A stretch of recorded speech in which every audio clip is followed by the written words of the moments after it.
Now introducing our brand new formula for Fragments of Silicon.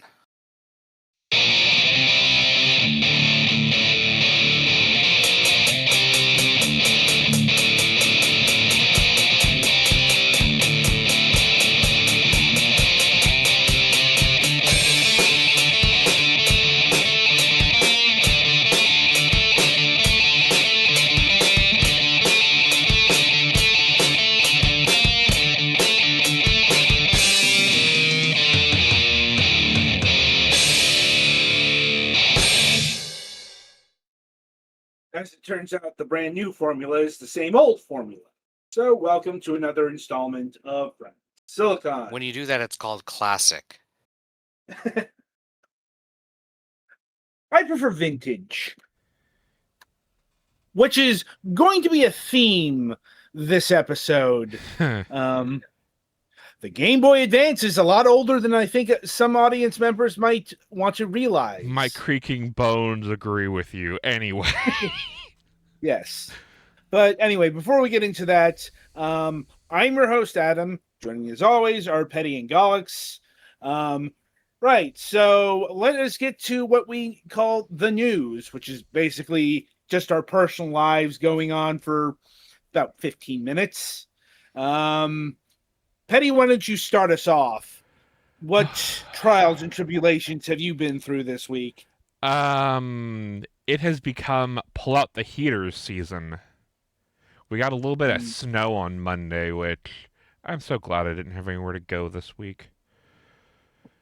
But yeah, I guess as far as stuff that happened over the break, we think someone may have tried to get back in the garage again.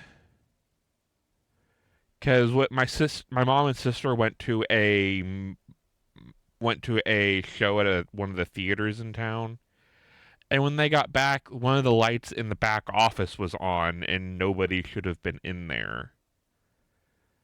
So we have adjusted more cameras to have better view of any entrance to the garage. So if anyone tries to get back in again, they will be caught in 4K, as the kids might say. Kids don't say that. Whatever the children say nowadays. I don't know. I'm not hip. And yeah, as far as gaming stuff, with my eye feeling better, I can actually start to game now. I've been playing Ninja Gaiden 4, and I'm kind of wondering when I'm going to get to play as Ryu. Like, this new guy is alright, but I'm playing Ninja Gaiden because I want to play as Ryu, damn it. They're pulling a Metal Gear Solid 2 on me. Oh, there's a few examples. Mega Man X7, Devil May Cry 4. Right. Which was a really weird one because Nero was just so much, at least artistically, Dante. Yeah. Like, what were we doing in that game? Couldn't tell you. But yeah, so I'm kind of hoping there's a mode at least where you see, because Ryu has popped up. I guess kind of spoilers where I'm at. So he's clearly doing things. So I need to see if. And you know you're not playing as him in disguise. Right. Well, I'm playing as a member of a rival clan. So it's one of those, okay, what exactly is going on here? So I'm kind of hoping that at some point we get some kind of flashback to get things from Ryu's perspective. But I guess I'll find out if I make it to the end. I've also been trying to play through Romancing Saga Minstrel Song. Are you going to need a delay on that? Here's the thing. Part of it is I'm just not a big fan of the Romancing Saga games. I mean, I would have taken this if I had a PlayStation 5, but I don't. I'm aware, and I am reminded why I put down, I don't remember which Romancing Saga it was. It was in the PS2 era, but I don't know if it was a PS1 game, you know? Oh, it could have been Unlimited Saga, which is oof. Yeah, I just remember borrowing it from a friend when I had a PS2. And bear in mind, this was 20 years ago, so Yeah. it could have been just about anything. And I'm I'm just basically remembering why I never got into the Saga series and kind of stayed with Final Fantasy when I had an itch for turn-based RPGs. I'm like the Saga series is kind of infamous for being quirky. I mean, it's from the mind that gave us Final Fantasy II. Yeah, also known as my least favorite Final Fantasy game. So there is that. So if the review does happen, let's just say it's not going to be glowing. Mm. No, I kind of expected that, but do let me know by like Friday if you need a delay. Yeah, I will So there try can and put at least another hour into it and see if I'm just going to make a call to give the review or if I can try and push through it. Yeah. All right. Um and yeah, I guess that's really kind of it. It's been pretty slow all things considered just cuz I guess about the insurance thing. We have still not heard anything back on if they're going to renew our policy or not. Technically, it is canceled, but they're also, last we heard, they were still reviewing. So they could basically renew our policy and retroactively put it to our renewal date. So Mm. right now we have it's kind of a homeowner's insurance, but through the bank that basically just covers the house itself. So if anything were to happen, it just covers the house. All of our stuff is screwed.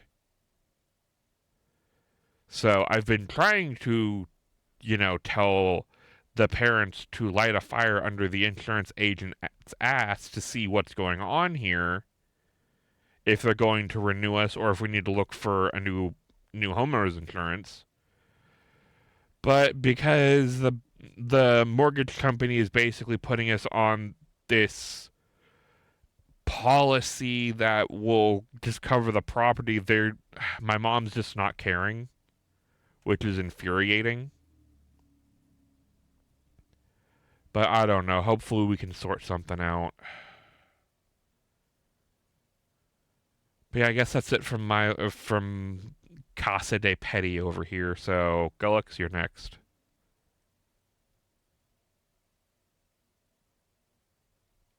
Gullux, if you're talking, you're muted. My cousin came up to visit over Thanksgiving. That was nice. Otherwise, it was not a very eventful holiday, which is probably a good thing.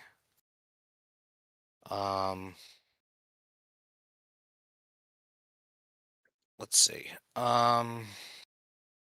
We're definitely getting into the holiday season at work, so we're planning around stuff. We got a big tree in the office and stuff, and Oh it's man, nice the that office they tree. it's nice that they think about us for that. Mm. Um, so we have a party planned for next Monday, which means I need to pick up a Yankee swap present soon. Other than not a whole ton going. We also got snow. It was yesterday, and it was more than a little. It was about 4.5 inches, I think. Mm-hmm.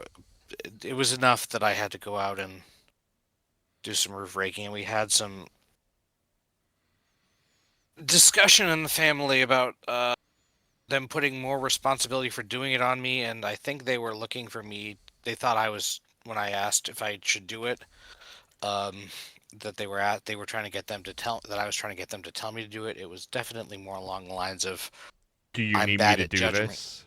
No, I'm bad at judging. Let me know if you think it doesn't need to be done. Right.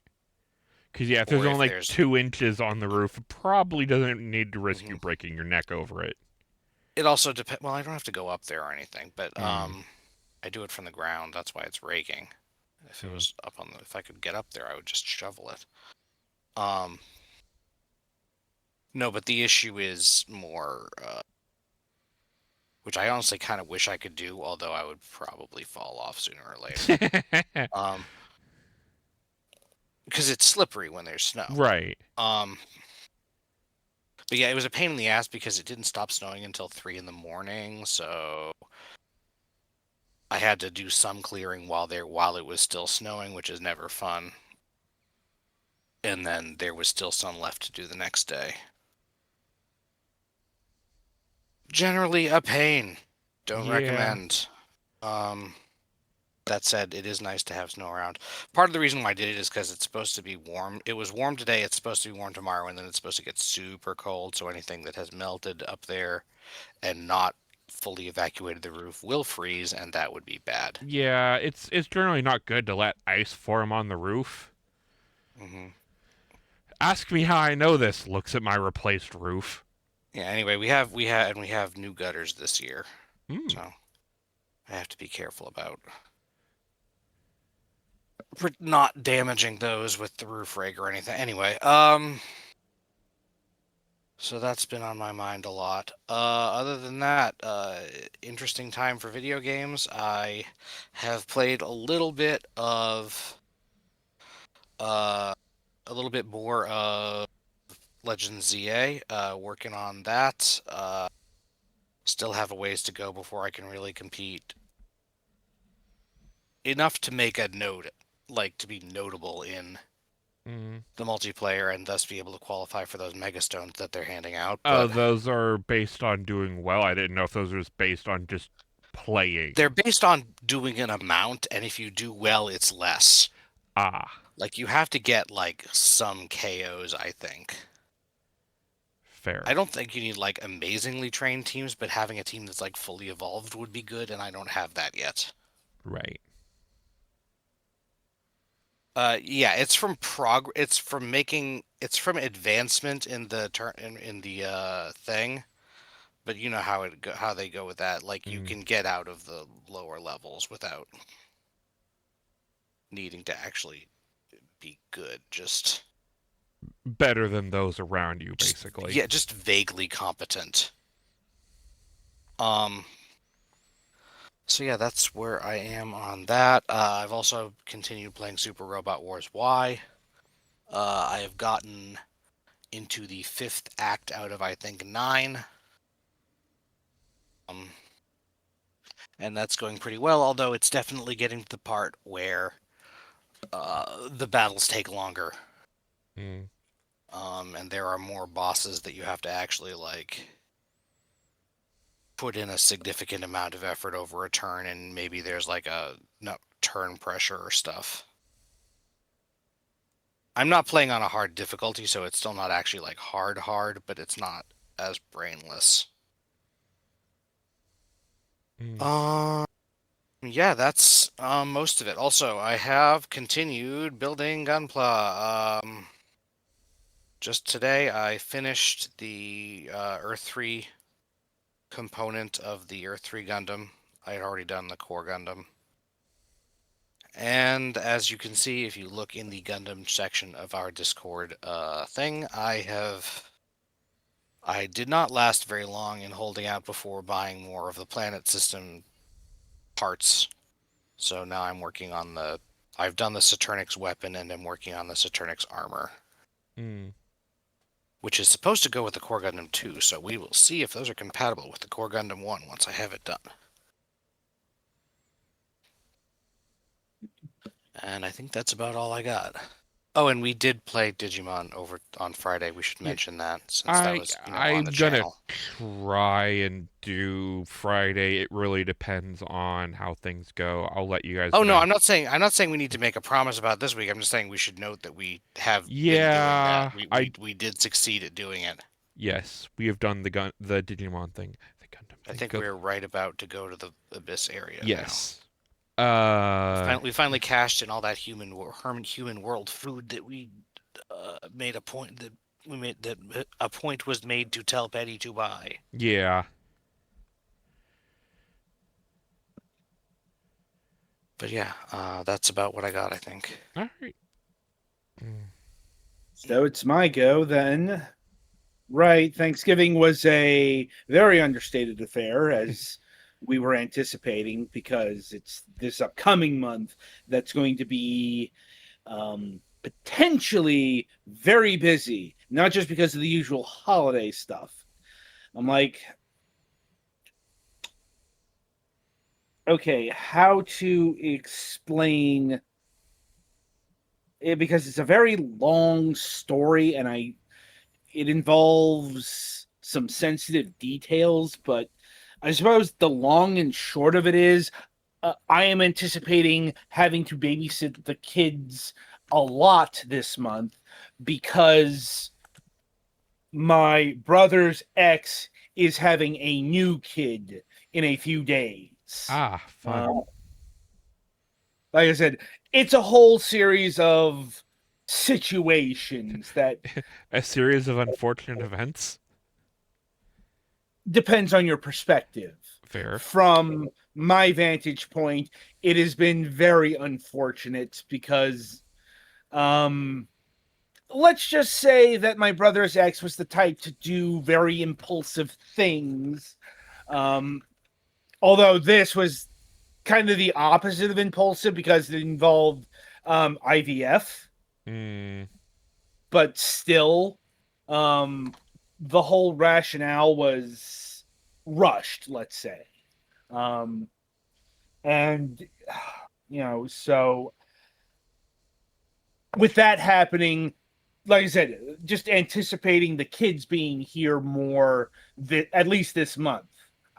Once again, it's kind of touch and go. So thank you for putting us through that. Mm-hmm. In other news, in appliance breakdowns, the washing machine has suffered a motherboard malfunction. Isn't this the new one And you just got, or did you just replace the dryer? no, this washing machine is fairly young, about a year and a half. Mm. Um, and this is the second breakdown in 2 months, but it's a Jeez. different. Well, the first breakdown was due to too many heavy loads. Mm. Um, this one's due to I don't know what exactly. Like I said, it's a motherboard issue. Mm. Um, I guess, but is it new enough that the part can be replaced, or are they looking into yes, replacing the whole machine? the part can be replaced, and it's going to cost a lot less than getting a new dryer. Um, Right. it's the difference between $250 and like $600 to $800, depending on the washing machine. Right. Yeah. So You just got to check on these things because some newer washers you can't get a new motherboard. yeah, it's not that smartified. Mm. Um, Or even just not even smartified, just no longer in production. right. The point is the motherboard's going to be replaced. The problem is, it could because of the holiday season, it could take up to a few weeks. Mm. So that means I'm probably going to have to get acquainted with the local laundromats, Oh man. and having to deal with coins and shit like that. Like, I haven't. A lot of them Like, don't even use coins anymore. They just use like a card or some Yeah, shit. basically you swipe your debit card, and kind of like modern arcades have cards now instead of. well, like I said, it's been so long since I've been to the local laundromat that last time I was there, they used coins. Mm. Mm-hmm. I will have to stop by there and see if they have updated to modern technology. Yeah. I'm like, there's a good chance that they haven't. Fair, because yeah, one of our laundromats in town you still need to have coins. The other one has the card system. Yeah. It's like, the difference between going to a salon and a barber. It's like, I know the barbers are cheaper, but they ask for cash because they Yep. don't want to pay the merchant fees. Fine for you. I don't carry cash. I haven't carried cash in eons. Same. It's kind of like I'm prone to misplacing my wallet, So if somebody gets my debit card, I literally just have to call the bank and, cancel the Yeah, card and get the money back. If I lose cash, I'm screwed. right. Um, uh, in gaming, more frustrations because one of the games I was working on this week suffered a fatal bug in my and my save got corrupted. Ooh. Yeah, I'm like, so that's going to come up in the Outlaws review. That being said, even though I didn't finish the game, I've played enough where I can definitely review this. Like 7 hours, most of the game. Like, uh, yeah, I can get through this. Um, Spoiler alert, if you've played a lot of 90s FPS games, you've played this one. Almost. There's actually a lot I have to go into, like especially about the weapons. But more on that on Sunday. In non-review news, let's see, tried playing Metro 2033 Redux for a few hours and absolutely hated it. Like almost had an allergic reaction to how much I hated it. It's like everything about modern FPS games that I despise. Mm. I know a lot of people love that game, but it's like the movement is sluggish. Like just the whole game feel was off. It's like one of the most biggest corridor things I've ever played. So much scripting, so much cutscenes, so much control taken away. Just no, didn't like it at all. I do hear Metro Last Light is better, though it still has some of the same problems. So I've been holding off on that. Been playing Haven, which is the latest game from the Game Bakers, who we've had on the show. We talked to them about Fury. It's an interesting game, but definitely has the French horniness about it. Like, trust me, it's horny in a way that an American game would probably never be. I'm aware. The long and short of it, the two leads fuck like rabbits. And they are not shy about saying so. No matter which gender pairing you pick. So you get the same sex versions of that if you're so interested. And I've been playing Hellblade, which is interesting. Oh, Hellblade Setsuna? Yes. Just started that up today. Like I said, haven't had a lot of time to go through that. It's interesting, but I'm not sure if I like it. Yeah, I've been vaguely interested in it. I just haven't had a chance to get it. Okay, I'm not a big fan of framing the actual mental disorders as fiction devices. Yeah, I get that. I mean, I know there's a whole bunch of warnings and so on and so forth. It's like still something that makes me a bit uncomfortable. But that's probably a discussion for another day. Right. Anyway, so I think that runs through the news for the week. So merrily we shall roll along to the interview portion of the broadcast. And joining us this week, returning to the broadcast, is Adam Tierney of Wayforward. Hello. Yeah, thank you for having me back. No problem. I think it's been about a year and a half? I believe so. I was just looking at emails. Yeah. And I think we kind of talked about Wayforward in general the first time round.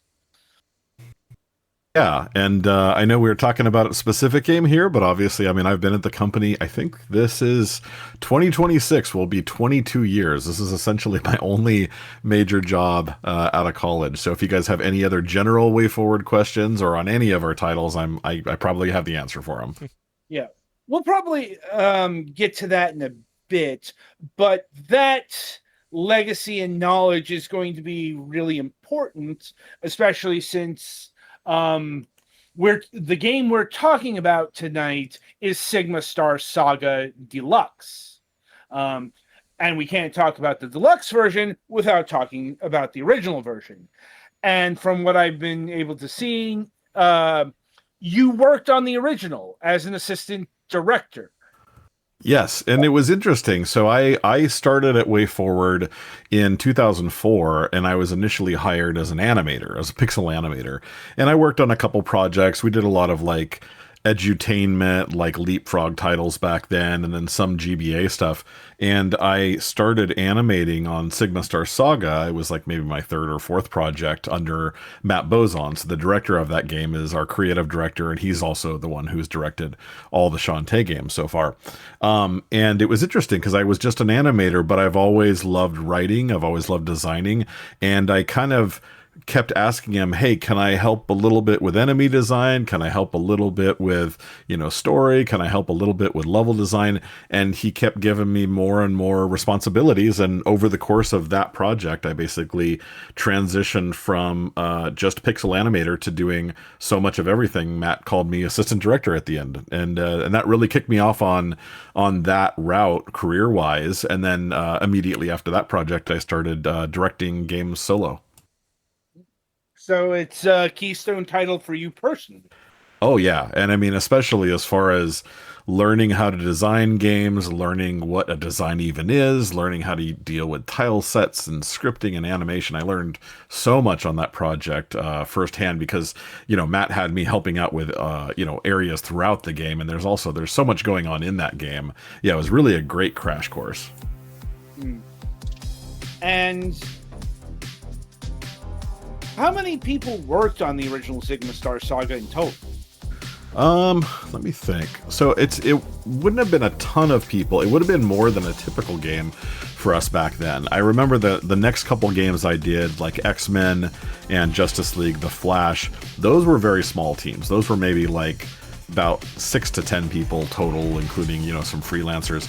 Sigma Star was a little bit bigger because it was a huge epic. I remember even just our cinematics team, like just the people that would handle all the scripting, all the characters walking around, the dialogue, that was a team of, I believe, 3 people, programmers just dedicated to that stuff. So probably, factoring in everybody, probably around 20 people or so. That is quite sizable for a Game Boy Advance project. Yeah, definitely. Gotta admit, I wasn't expecting that. But I suppose it's worth asking, where did the idea for Sigma Star Saga come from? So it started before I jumped on. It was already in development, and I was on other stuff, and then I came on board. But from what I've been told from Matt, essentially Bandai Namco reached out to us, and they wanted to do an update to one of their games. It was called Star Ixiom. And I believe it was essentially kind of greenlit based on that. And then the opportunity evolved to the point where when we actually got into production, it was just supposed to be its own IP. So all the characters, all the storyline, everything within Sigma Star Saga was created by Matt Bozon and Wayforward. But it was this kind of weird situation where it got semi-greenlit as like a sequel, and then more eventually turned into kind of an homage of that series and really just became its own brand new IP. Actually, at the time, it was just Namco. They weren't even Bandai Namco yet. I think they merged in that year of 2005. Yeah, that would make sense. Yeah, they were. I think it was Namco or Namco Homatech. I think that was like their official name at the time we were working with them. Yeah, Namco Home Tech. Yep. I gotta admit, I'm not familiar with the source material on that.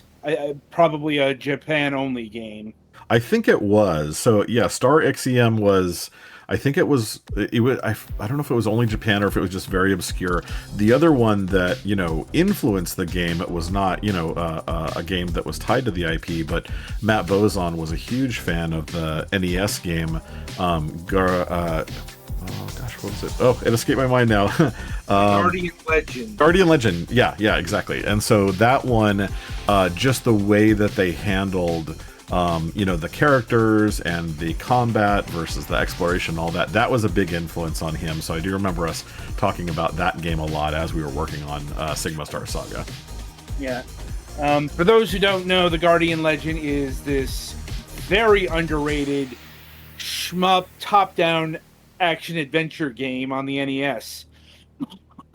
Really could use a re-release, though I don't know who would own that.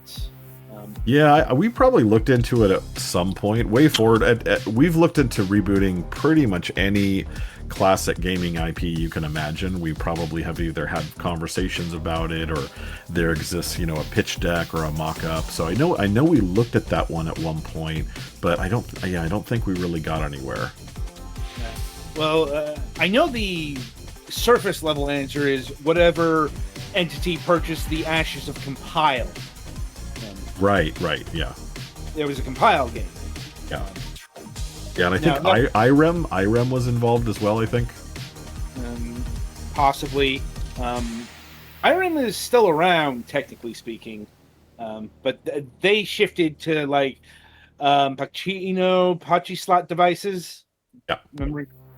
Yeah, it's interesting. Some of the games, because, we've done a couple of titles where we've secured the license. We did that with Clock Tower. We released the updated kind of port of the very first Clock Tower recently.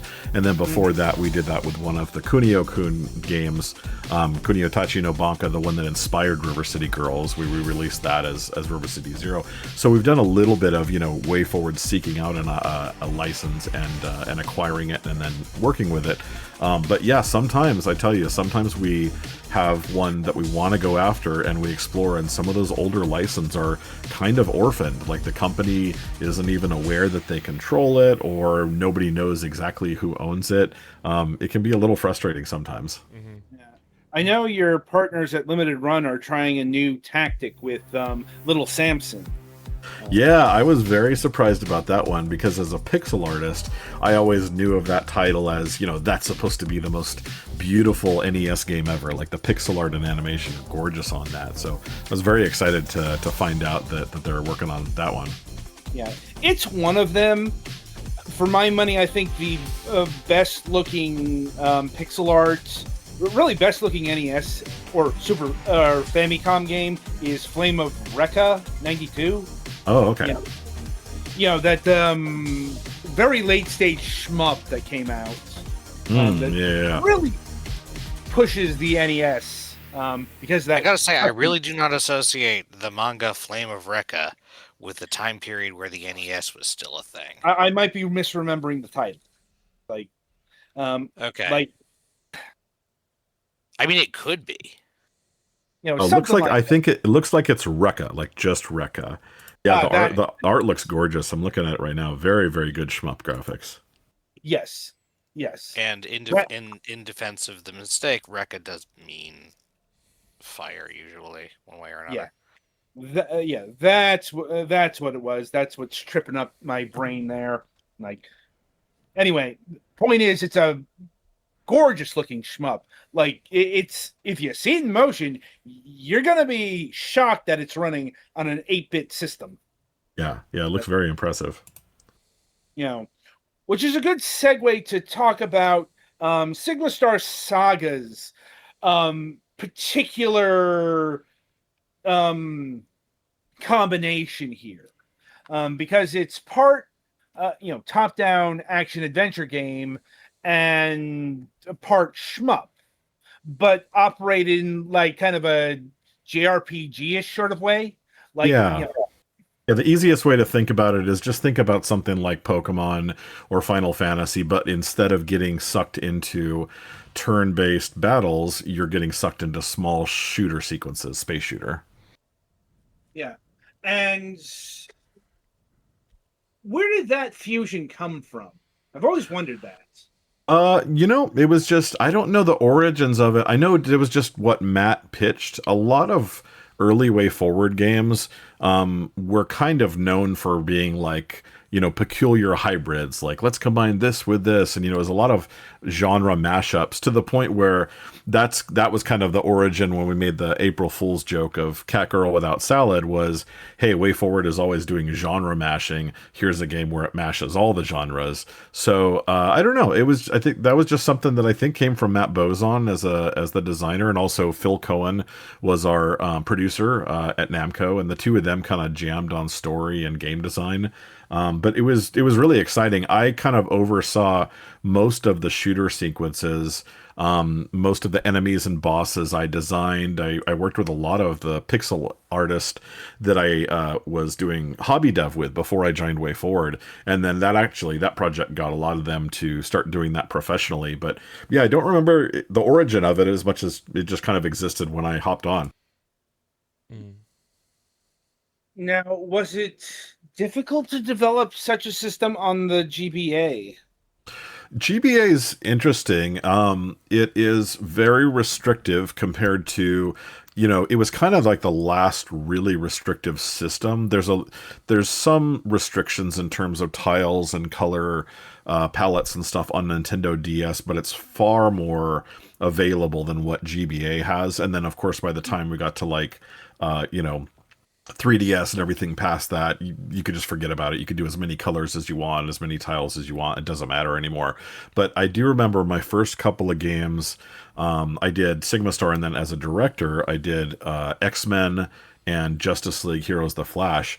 And it's fun. It's very restrictive. So it's in terms of like how many color rows you have, how many colors you can have per sprite. I remember we were limited in terms of layers. So, when you have like the sky scrolling back in the background, or you have foreground objects that you go behind, you have to make really careful decisions in terms of how you're using those layers, because you only had kind of in the standard mode, I believe, or like 4 primary layers, and the rest you would have to kind of fake with sprites and parallaxing within a layer and stuff like that. Yeah, a But lot of it was people want to also think it was really fun too. I was gonna say a lot of people just want to think the GBA is just a smaller SNES, but no, there's a lot more restriction on layers on Oh the yeah. GBA. Oh yeah. For sure. And I remember when we were working on many of these early GBA titles, I remember you could look at some of the games being made, especially by the developer Treasure, looking at Gunstar Superheroes, looking at Advanced Guardian Heroes, and they were so ambitious with how Astro Boy as well. They were so ambitious with how they used those limitations, but it was really kind of like a nice masterclass, because you could look at it and say, oh, okay, I see how you're doing your 4 layers here. I see how you're swapping this to this. I see how that big object, that must be a sprite because of this. And I remember looking at a lot of those early Treasure GBA games while we were doing Sigma Star and other titles, and kind of, us referencing them and getting inspired by them, and how we would approach the tech of the art. Right. Granted, the I'm people like, over at Treasure were just all around wizards. Let's be real. They are. The quality of their best games is just unmatched from that, handheld and 16-bit era. yeah. Right. I mean, the Game Boy Advance was probably their last kind of golden era. Yeah, I think they were a developer that definitely shone head and shoulders above everybody else when they were in those restrictions. Once they started getting into like PlayStation 1 and PlayStation 2 and Dreamcast and stuff like that, they still had some really nice titles. I love Akaraga, the shooter, and Gradius 5, they helped out with that as well. But I think at that point, I've always felt the higher you get in terms of capabilities of a system, the more that you start to lean on, well, what is our budget? How much money do we have to produce stuff? And that makes a visual difference. When you're doing something as restrictive as Game Boy Advance, really there's it's an even playing field. As long as you have really great artists, you can make a game that looks like absolute top tier AAA quality, and it doesn't rely as much on having a larger budget. Mm-hmm. Treasure did still float in that space even in the HD era. Like, they were a pretty prominent Xbox Live Arcade developer. Yes, correct. Yeah, and I mean, also one of my favorite titles that they did on handheld as well as Xbox Live Arcade was Oh, I'm forgetting the title. The shooter one. It started. Oh, Bangayo. They did 3 Bangayo games, I believe it was.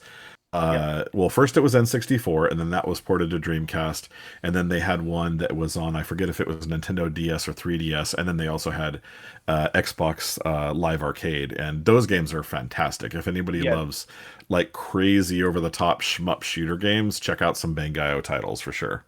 Yeah. The Xbox Live Arcade one was called Missile Fury, if I'm remembering correctly. Yeah, yeah, that was top work from those guys. Yeah. It's just, they ran into troubles in the 3DS era and never really recovered. Yeah, a lot of the really great developers from that era just kind of don't exist anymore. Treasure, they haven't done anything in a long time. And my favorite back in the day was Smilebit, the developers of Jet Set Radio and so many other great titles. I know that Love a it. lot of those staffers still work at Sega, but Smilebit as a developer got absorbed like long ago and just doesn't exist anymore. Yeah, they were like reabsorbed in 2004. I mean, Sega's undergone so many revisions, it's hard to keep track. Yep, yep. Anyway, before we continue, I want to turn things over to Galax to ask specific questions about Sigma Star Saga, since he's actually the one who of the trio here who's actually played the game. Admittedly, I missed it because it was like 2005 and I was kind of busy with the DS. Mm-hmm. So you said you did the thing that the first thing Jeff does, if you said you did a lot of the work for the battle scene, the flying battle scenes. Yes. So I have to ask you, are you the one who is responsible for the infamous Sigma Star Saga battle scene?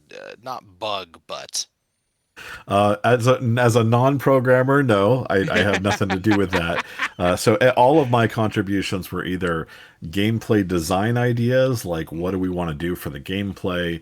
So almost all the boss battles that you see, the way that the bosses move and they animate and stuff, most of that was figured out by me. And then same with the enemies, and then a lot of kind of dressing those stages. So like all of the different randomized stages, I was in charge of putting those together, placing the enemies, playing through them, and all that. But yeah, the bugs as far as those things not ending or even just balancing, like a lot of people would talk about, oh, the battles are too frequent when you're walking around, it starts to get kind of annoying.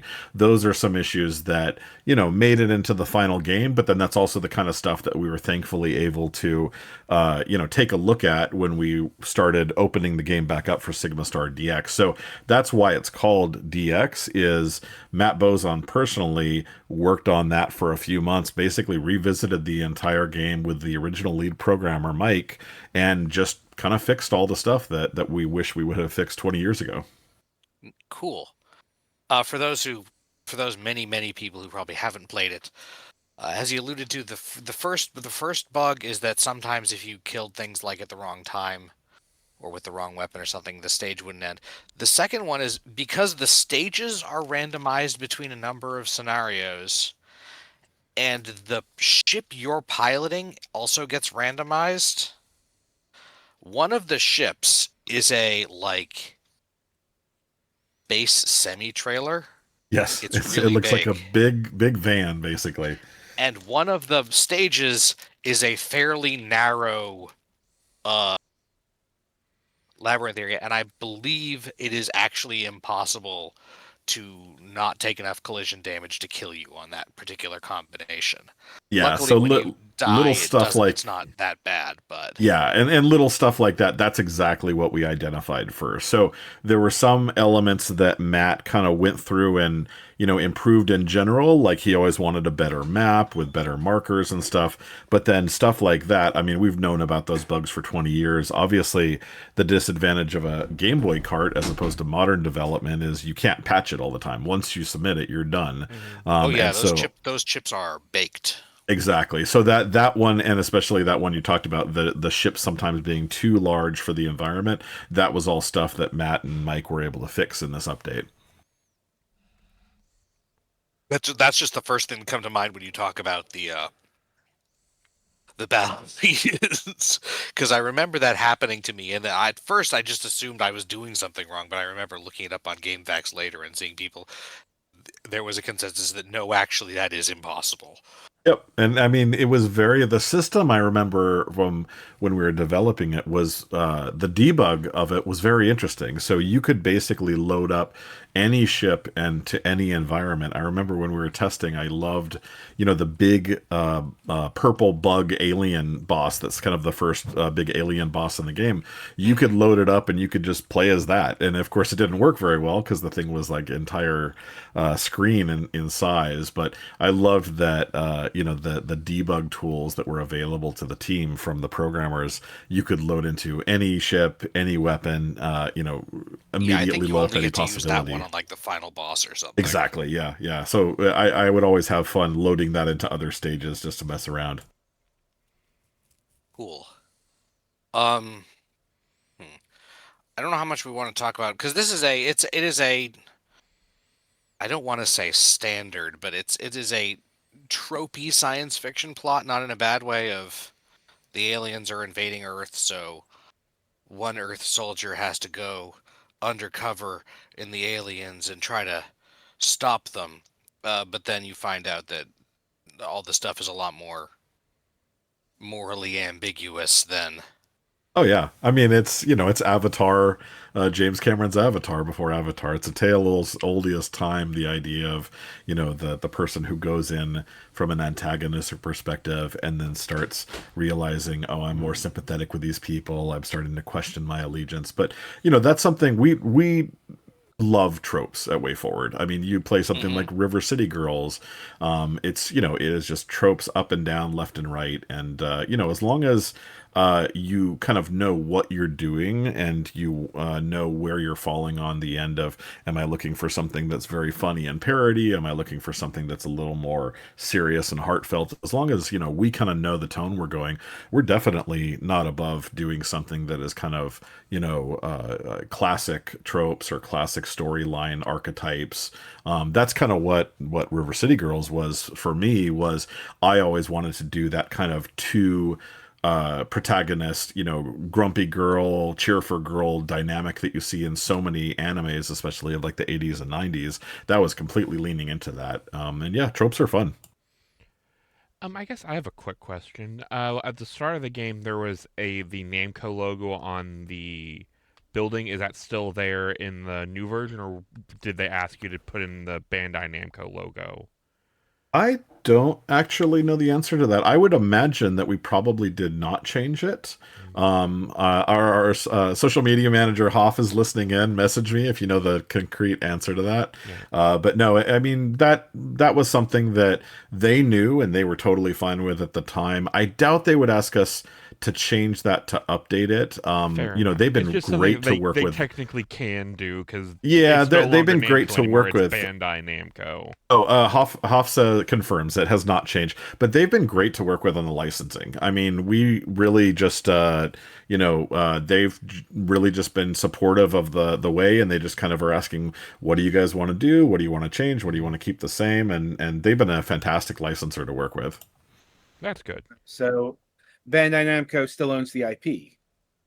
Yes, correct. So Wayforward created the characters and the storyline and everything, but we did it as work for hire for them. And that's fairly routine. Like whenever we do something that's either on an existing IP or we're being hired to create it. So for example, like Yars Rising for Atari, we created all those characters in there, but it's within the Yars universe. Atari owns it completely. Same thing with River City Girls. Even though we are a publisher in USA Europe, all of that feeds back into the Kunio-kun brand. So everything that we're creating on River City Girls games is ultimately owned by Arc System Works. Gotcha. Was it your choice or was it Bandai Namco's choice to revisit this game 20 years later? That was us. So basically, we had some good success resurrecting some Wayforward titles. So over the past couple years, we worked with places like Majesco and Ziggurat to port Boy and His Blob to modern consoles, Blood Rain Betrayal, Double Dragon Neon. We love whenever we get an opportunity to bring some of our IPs back. Especially, I think a big component of that is working with limited run games because we just love doing physicals with them. And so having an original way forward thing to put out, we're always looking for that. And so that was one of those titles where we always thought, there's a certain mystique around this. People like this title, but a lot of people that are now way forward fans haven't had a chance to play it just because it is 20 years old, and finding one on eBay might be a little bit pricey. So it just seemed like a good candidate for us to bring back. Plus, of course, Matt and I, having worked on it together, there's a lot of personal nostalgia on that. So this one was always very, very at the top of our list in terms of we should try to get that license. And then as I started doing bizdev stuff for Wayforward, I just reached out to Bandai Namco. We met at a couple of trade shows and discussed it. And you just kind of say, here's what we want to do. And luckily they were on board with it. Well, that's nice. It's good that the biz dev side worked out, because sometimes it's thorny, let's say. Oh yeah, for sure. I mean, we know people who work in this field on the regular, and sometimes pulling out the licenses is a impossible task, let's say. Yeah, I've had some that I've pursued where we know the company that owns it, and they basically just say, "Oh, we don't know anything about this. We can't make a deal." Especially with Japanese companies, sometimes they'll change their focus. Sometimes companies that made video games in the 1980s are now just software companies and don't do games anymore. And I've run into a couple situations where essentially they say, "We can't even give you the license because we're just not that company anymore." Mm-hmm. I'm less than surprised about that, because once again, we've talked about this kind of licensed hunting with others on the program, and it can be a very daunting task, especially when you get multiple licenses in the fold there, or multiple companies owning the license, or what have you. Exactly, and that's another consideration too. So, for example, when we did Clock Tower, that was working with our friends at Sunsoft, but because there was a little bit of overlap with Capcom, it was Sunsoft and Capcom. So, yeah, sometimes we've gone after licenses where it could be 2, 3, 4, even more different companies that all sort of are invested in it, and you have to get a sign off from all of them. That's when you know who owns what. Indeed. Now, like I said, this is a whole rabbit hole we could go down, but probably best served to stay away from, because it goes deep. It goes very deep. Like, so what are you doing for the deluxe version to make it deluxe, outside of fixing bugs and, I assume, like bringing it to widescreen format? Yeah, so I mean, we're not. We've done kind of a couple different approaches on this in the past. So some of them where we've put a lot of modernization efforts to the supplemental materials, we've called port pluses. So that would be like, Clock Tower Rewind or River City Girls Zero. Those are ones where we're producing all new assets and, cinematics and songs and all that kind of stuff. With this one, we wanted to keep it pretty much more just a straight port, since so few people have experienced this. So it was really more about just kind of updating the game in terms of playability. So everything is within the game. It was Matt working with the original programmer, so tweaking the frequency of randomized battles, how you're getting experience points and the weight of those, player movement speed, adding auto fire for the shmup weapons, improved maps, and more save points. Just doing everything that would make it a more enjoyable experience, and really just kind of match the sensibilities of Matt Bozon as a director nowadays, in addition, as opposed to how the thinking was back in 20 years ago. And then as far as, we launched it first as a GBA version, which is what Limited Run sold initially. So you can actually play the GBA cart on any, GBA system or any reproduction system. But now that we're bringing the game to console and PC, that gets a couple of additional features as well. So those include a brand new theme song with some very cool musicians that we haven't announced yet, gallery mode, border artwork, so that as you're playing it in the different ratios, you can fill it out if you just don't want black on the sides. 3 different aspect ratio viewing. So little tweaks like that for presentational stuff, but the core game is just the traditional game with those gameplay improvements. We're not doing the same approach that we did on something like a Clock Tower this time. And Still gonna have to do New Game Plus to get the best ending. Everything that was functioning in the original is still carries over to this one. Just a greatly improved experience across the board. Figured. Just thought I'd check. that does bring me to one of the central questions I've been wondering about in this deluxe version, and that is, how are you dealing with the pixel art? Because, long story short, blowing up, GBA pixel art to higher resolutions can have a very deleterious effect on things. Yeah, I mean, this one is just, we're not afraid to put our pixels, front and center, even in, games like the pixel art Shantae's and the River City Girls. We've got big chunky pixels there displaying at, 3x size, 4x size.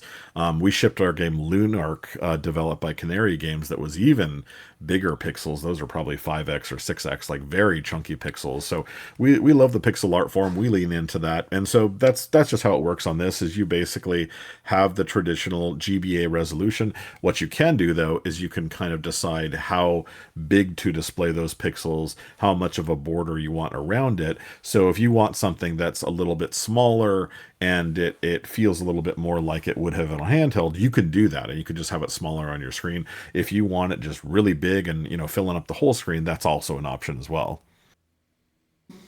Gotta admit, that's not my preferred method, if only because... Yeah. It kind of depends on the user. So I played, I was a huge fan of Castlevania Dawn of Sorrow, the DS one, and I played the recent port on there. And on that one, I think I settled on kind of a mid-ground where it's pretty big, but it wasn't quite the full screen, because you definitely want to find that balance between what works for playability, but what also, looks nice visually. So that's why we always, on these ports with working with Limited Run, we always want to have some good options for the player. Makes sense. Now, you are doing this in conjunction with Limited Run, I believe the Carbon Engine team. What are they bringing to the table, development-wise? Yeah, it's been interesting. So, working with Limited Run on this, and their teams, the Carbon team and the Mighty Rabbit team, they are just fantastic support in terms of getting these old games running and getting them, ported and working on all the different platforms. A lot of the titles that we've ported that started as more recent titles, like I mentioned, Blob and Double Dragon and Blood Rain, we just did all of the porting ourselves. But with these, super retro games where they're going back to GBC and GBA, we've been working with Limited Run, and they're great. I mean, their team is fantastic. We have very clear visions of what we all want to do, and we talk back and forth in terms of, what are the goals of each project. What do we want to accomplish in terms of the package and features? This one, the core game was essentially just the original Wayforward team, Matt and Mike, working on it with a couple of additional folks. So that was just the Wayforward stuff to get it on the GBA version. But then as we advanced onto the console version, that again is us working in collaboration with Limited Run and some of their programmers. And it's great. Yeah, we provide all of the creative vision. We'll provide the new assets, working on menus and stuff like that. And they've been really easy to work with. One of our best partners, not just in publishing, but in development too. Okay, good to know, and not unexpected. given limited run.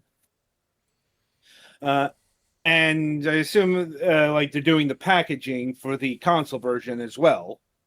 Yeah, I mean, we've always had a very collaborative relationship with them on that stuff. So we will often produce new artwork or do designs for some of the special features. We'll brainstorm back and forth between both companies, Limited Run and Wayforward, on what special items should we include and what should be on the posters and what should be on the cover art and stuff like that. So it's always very collaborative. But then, yeah, as far as the finalized packaging, usually it's the talented designers at Limited Run doing all those layouts, and then it's folks like myself and Matt and Hoff that are giving feedback on that, finalizing the text, giving, hey, let's move this logo over here and stuff like that. And so it's definitely a back and forth thing. Yeah, that sounds about right. I'm assuming for physical, it's going to be Nintendo Switch and PlayStation platforms. Hoff, can you, if you're listening, can you confirm for me on the platforms? Yeah, I'll mention those as soon as he reminds me of those. I just don't want to get it wrong. But yeah, we're working on it for PC and console. Like I mentioned, okay. So he says Switch and PS5 physically, Yes. and then yeah, the PC consoles is coming from for the console version digitally published by us, and then of course the previous version GBA, that one is only physical because there's not really a legal way to distribute GBA games at this point. So if you had pre-ordered the GBA one a while back, that exists as well and should be shipping out soon. Is the Switch one a full game card or is it a Game Geek card? I would assume it's the full one, but I feel like asking because those annoy me. I assume it's Switch 1, not Switch 2, I believe. So Okay, I believe so it's just it's easier to yeah, get it's just that. it's just the standard card, yeah. So I think the Switch 1 does still support the Game Key cards, okay. but the Switch 2 is where you're seeing them the most because they only have like the biggest and smallest sizes of game card available. Right. And yeah, that's something that we're always very careful with, and Limited Run is as well. Their whole ideology is forever physical, giving you something that you don't need to endlessly update and keep patching over and over. So we always work with them or like too. in 15 to 20 years when the Switch eShop doesn't Exactly. exist and you give this to your kid or whatever, they can still play the game. Oh yeah, I mean, we've had some titles that we've developed where they were entirely digitally distributed, or but they never had a physical release, and a lot of them you just cannot play them anymore because the original platform is no longer available, or in the case of some mobile games, they don't get updated and they get delisted. So yeah, we're huge fans of what LRG is doing, and we're always going to work with them to have the most finalized version on the actual card. Wonder Momo, we hardly knew ye. That's on our list. We'd love to work on that one as well. Yeah, that was an interesting one. It was only on Nvidia Shield and Mac, I think. Very obscure platforms, but I love how that came out. I would be surprised if we don't eventually get back to that one day. Any of them that feel very way forwardy and you can't get them on modern consoles are definitely in our crosshairs. Yeah. For reference sake, that's Wonder Momo Typhon Booster. Mm-hmm. Now, is that one of those ones you own the rights to? It's just need to get time to put it in the development queue, or do you need to get in touch with somebody first? Yeah, no, that's also a Namco one. They're always individual licensing things. Right. So we don't have the license on that. I think after this one is completely done, maybe that'll be a conversation we'll have with them next. But we usually have to license on a per game situation. Makes sense. Especially with a Japanese company. But I'm sure you'll look into it at some point. I hope so. Yeah, definitely on our list. Anyway, so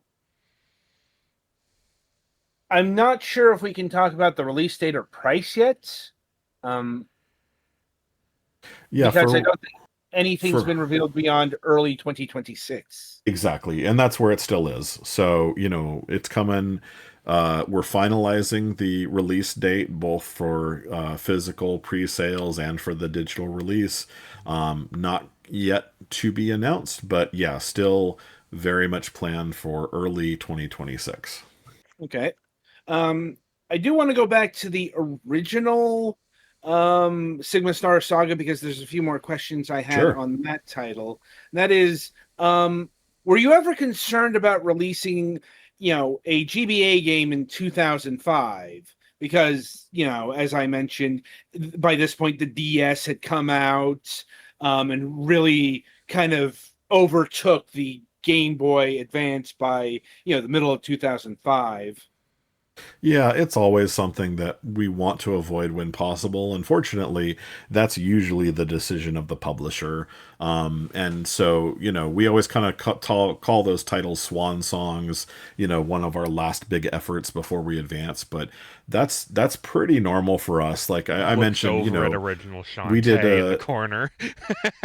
yeah, Shante being a very late GBC game, although we were able to make have some special features for that palette wise when it was on GBA, and then because then Wayforward was already working on Nintendo DS before I joined the company, and even after then, we did Sigma Star Saga, we did Looney Tunes Double Pack, X-Men, Justice League Flash, quite a few GBA stuff well into the DS generation.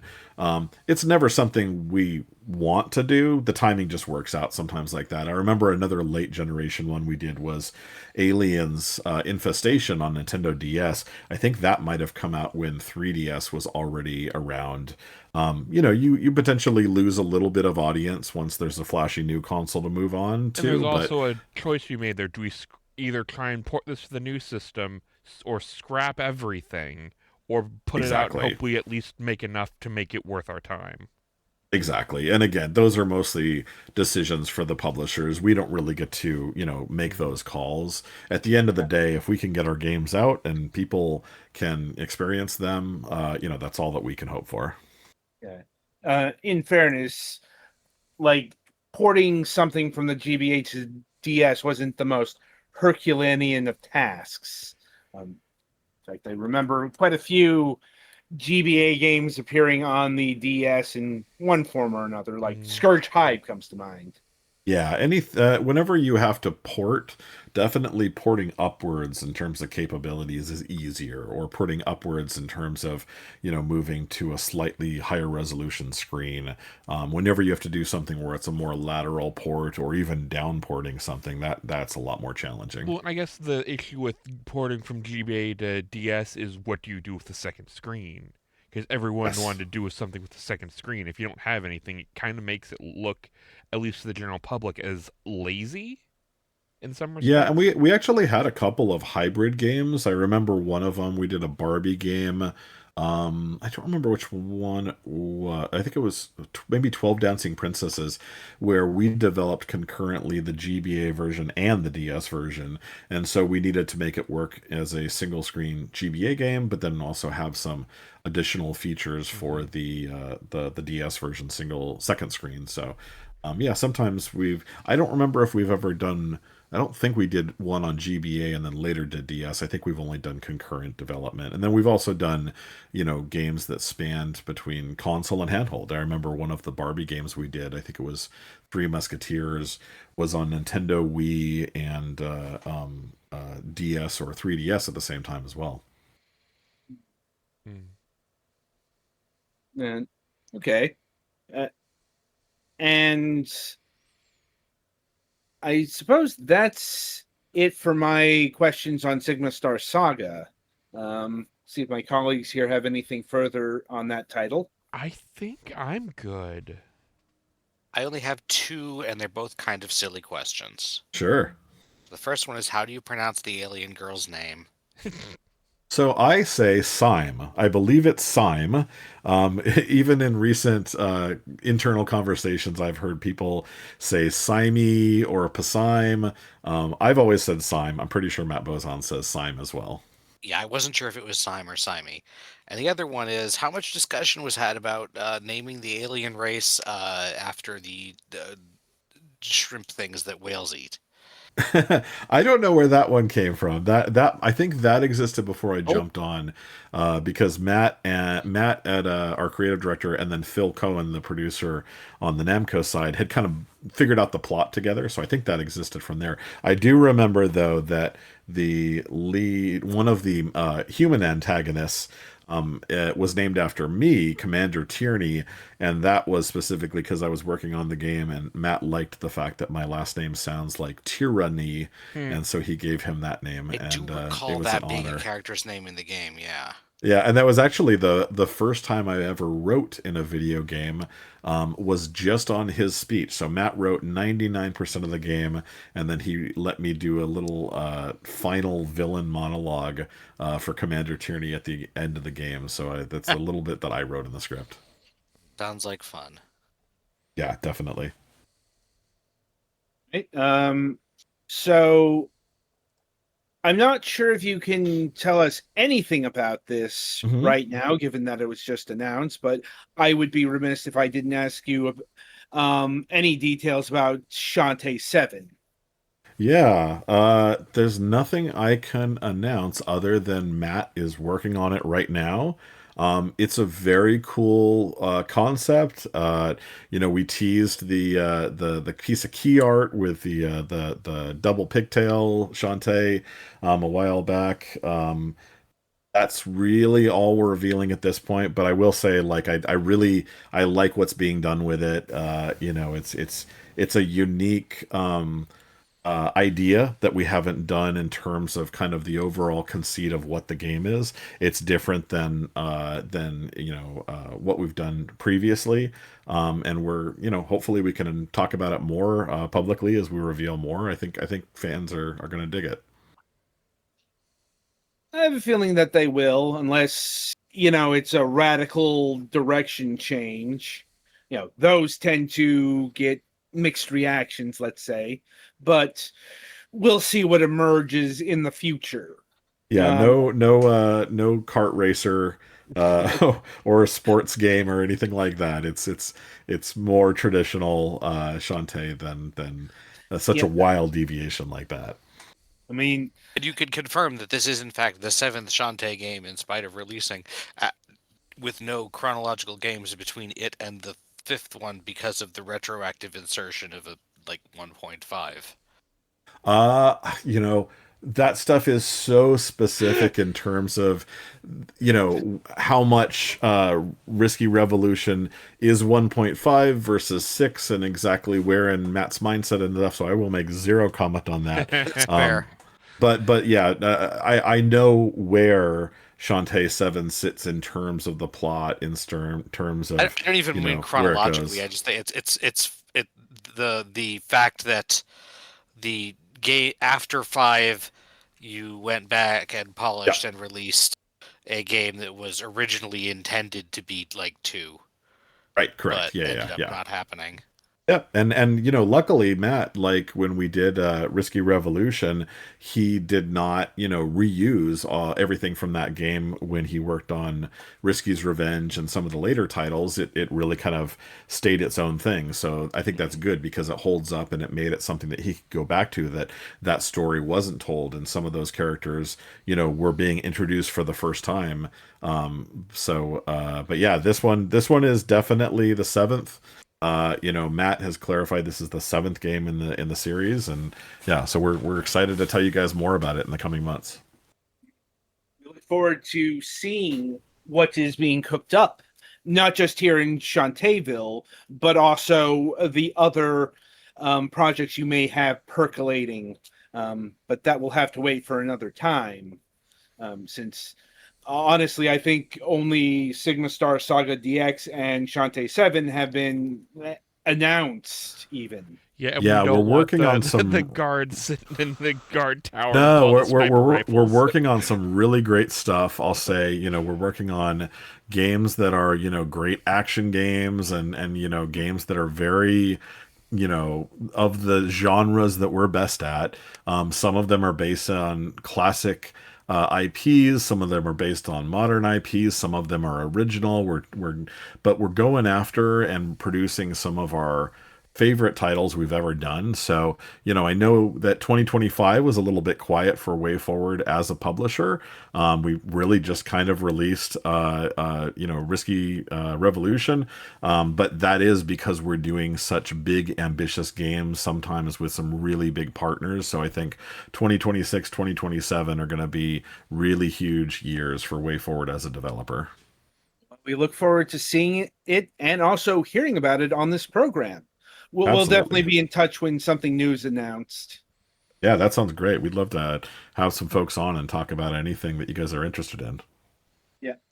But until then, the game is Sigma Star Saga DX. It's going to be available for all major platforms in early 2026 and available now for the GBA, though I do believe the limited run has run its course, no pun intended. But I guess if you want that, you'll have to scour eBay. Such is the case with the limited run set. Unfortunately. Yep. That is the case. But yeah, if you missed it, don't worry. It's going to be on PC and consoles early next year, and we're also going to be doing physical pre-sales for some of those as well. So there's definitely still a lot of opportunity to play the game if you missed out on the GBA pre-sales. So with that in mind, we will have to scrap the topic of discussion this week because, MSP is coming up in about 15 minutes. So we got to prepare for that. Coming up on the week ahead, no Friday show that had to get delayed due to travel issues. It's the holiday season, folks. We run into a lot of this around this time of year. So coming up on the Sunday reviews, we'll be having reviews of Slots and Daggers, potentially Romancing Saga Minstrel Song Remastered International. If not, it'll be replaced with Formula Legends, Gurnio Zerka Trilogy, and Outlaws plus Handful of Missions Remaster. So look for that, and until next time, I shall wish you good gaming.